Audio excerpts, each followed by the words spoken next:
Sabe quando a gente pega o celular e tira uma foto? Parece a coisa mais simples do mundo, né? Um toque e pronto. O momento está guardado para sempre. Só que por trás dessa simplicidade toda existe uma jornada. Nossa, uma jornada épica. Hoje a gente vai desvendar essa história, a evolução da câmera.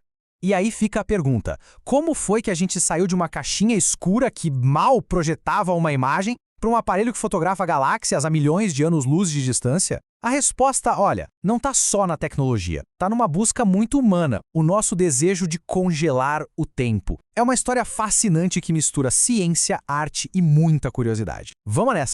Para a gente entender essa história, a gente precisa voltar para o começo de tudo. Antes mesmo de existir a ideia de tirar uma foto, o primeiro desafio era dominar o elemento mais básico de todos, a própria luz.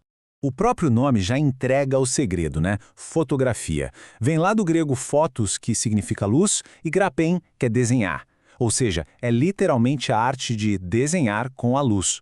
A ideia era exatamente essa, usar a luz não só para iluminar, mas como uma ferramenta, quase como uma tinta invisível que pudesse registrar o mundo. E o ponto de partida para tudo isso foi a câmera obscura. Pensa assim, uma sala ou uma caixa totalmente escura com um furinho minúsculo. A luz que passava por ali projetava o mundo lá de fora na parede oposta, só que de cabeça para baixo. Era como mágica. Mas tinha um problema. Era uma mágica que sumia. Se a luz acabasse, a imagem desaparecia. O grande pulo do gato seria descobrir como fazer essa projeção grudar ali para sempre. E foi essa busca por uma espécie de cola química, algo que pudesse fixar a luz em uma superfície, que deu o pontapé inicial para a fotografia como a gente conhece hoje. E o primeiro a conseguir essa proeza foi Joseph Nicéphore Niepce, lá em 1826. Mas olha só que loucura. A primeira foto da história levou mais de 8 horas para ser feita. Imagina só, deixar uma câmera parada por 8 horas seguidas, esperando o sol fazer o trabalho dele numa placa de metal. Foi um começo, bem lento, literalmente, mas foi o começo de tudo. Aí entra em cena Louis Daguerre. O processo dele, o daguerrótipo, parecia mais um ritual de alquimia. Envolvia polir prata, usar vapores de iodo, de mercúrio, uma trabalheira. Mas o resultado era revolucionário. Ele conseguiu baixar o tempo de exposição para poucos minutos, e as imagens tinham uma nitidez impressionante. Pela primeira vez, a fotografia se tornou algo comercialmente viável. Só que a fotografia nasceu no meio de uma competição. De um lado, o daguerreótipo, com seus detalhes perfeitos. O problema é que cada foto era única, não dava para fazer cópia. Do outro lado, na Inglaterra, William Fox Talbot teve uma sacada genial com o calótipo. A imagem dele era mais rústica, mas ele inventou o conceito de negativo-positivo. Ou seja, a partir de uma imagem, dava para fazer quantas cópias quisesse. E foi essa ideia que definiu o futuro da fotografia com o filme. Ok, a invenção já existia, mas ainda era algo complexo, caro, restrito a pouca gente. O próximo capítulo dessa história não é sobre química, é sobre democratização. Como levar a fotografia para a mão de todo mundo. E essa frase aqui mudou o jogo completamente.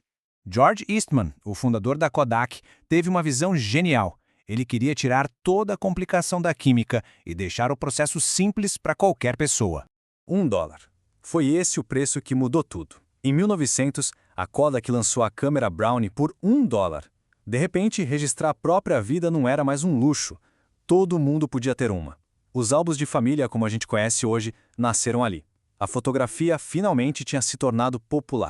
Mas a evolução da câmera não foi uma linha reta.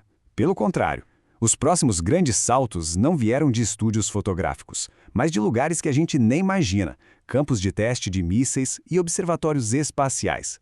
Parece até ficção científica, mas é a pura verdade. A necessidade de vigiar o inimigo e de explorar as estrelas acabou criando tecnologias que hoje estão em todo lugar.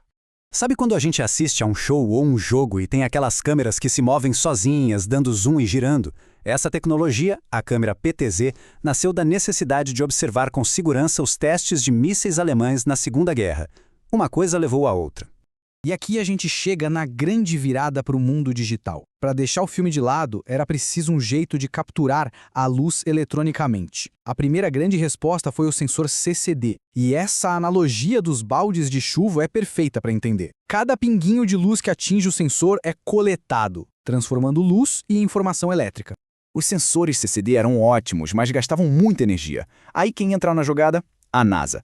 Eles precisavam de algo mais barato e eficiente para as missões espaciais e investiram na tecnologia CMOS, que consumia até 100 vezes menos bateria. E foi essa tecnologia que nasceu para olhar para as estrelas que acabou se tornando o padrão em quase todas as câmeras que a gente usa hoje, inclusive a do celular. Com o sensor digital finalmente pronto e eficiente, o palco estava montado para a maior mudança na fotografia desde o seu início, a transição do filme para os pixels.